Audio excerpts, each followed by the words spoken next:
ರೇ ಅವ್ರು ಹಿಂದೂ ಜನ ಊಟಕ್ಕೆ ಇಕ್ತಿಲ್ಲ ನಡ್ರಿ ಎಸ್.ಎಸ್.ಗೆ ಬರ್ರಿ.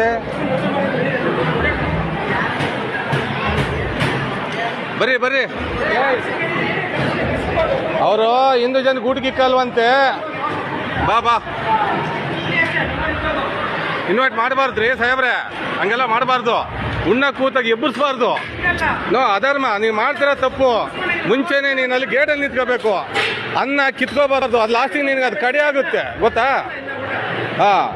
ಅರ್ಥ ಮಾಡ್ಕೊ. ಯಾರು ಬಂದಿರ್ತಾರೆ ಏನು ಬಂದಿರ್ತಾರೋ ಅರ್ಥ ಮಾಡ್ಕೊ. ನೀವು ಊಟ ಹಾಕೊಂಡು ದಾಳ ಬೋರ್ಡ್ ಹಾಕ್ಬೇಕು. ಅದು ಬಿಟ್ಟು ನೀನೇನೇನೋ ಮಾತಾಡಬಾರ್ದು. ಆಗ್ಲಿ ರೀ. ಊಟ ಕೂತಾಗ ಎಬ್ಬರಿಸ್ತಾರೆ ಅಂದ್ರೆ ಸಾಹೇಬ್ರೆ ಗೊತ್ತಿಲ್ಲ. ಬಂದಿರ್ತಾರೆ ಅಮಾಯಕರು, ಬಡವರು, SC/ST. ತಪ್ಪಲ್ವಾ ಅದು?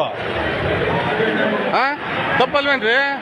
ಮಾನ ಮರ್ಯಾದೆ ಇರಬೇಕು. ನೀವು ಆಕಾರ್ಗೆ ಇದು ಮಾಡೋರ್ಗೆ ಪಾಪ ಯಾರೋ ಊಟ ಕೂತಿದ್ದಾನೆ, ಕುಂಕುಮ ಇಟ್ಕೊಂಡ್ರೆ ಅದಕ್ಕೆ ಎಬ್ಬರ್ಸ್ ಕಳಿಸ್ತಾರೆ ಅವ್ರು. ಲೆಕ್ಕ ಹಾಕೊಡ್ರಿ. ಬೇಜಾರಲ್ವಾ ಸ್ವಾಮಿ? ನಾವು ನಿಮ್ಮ ಅಣ್ಣ ಇರ್ತಾನೆ ಮಾಡ್ತಾರೆ ತಪ್ಪು. ಇಲ್ಲಿನ ನಾನು 3 ಜನ ಎಬ್ಬರಿಸಿದ್ದೀನಿ. ಸಾರಿ, 3 ಜನ ಎಬ್ಬರಿಸಿದ್ದಾರೆ. ಯಾಕೆ ಮಾಡಬೇಕು?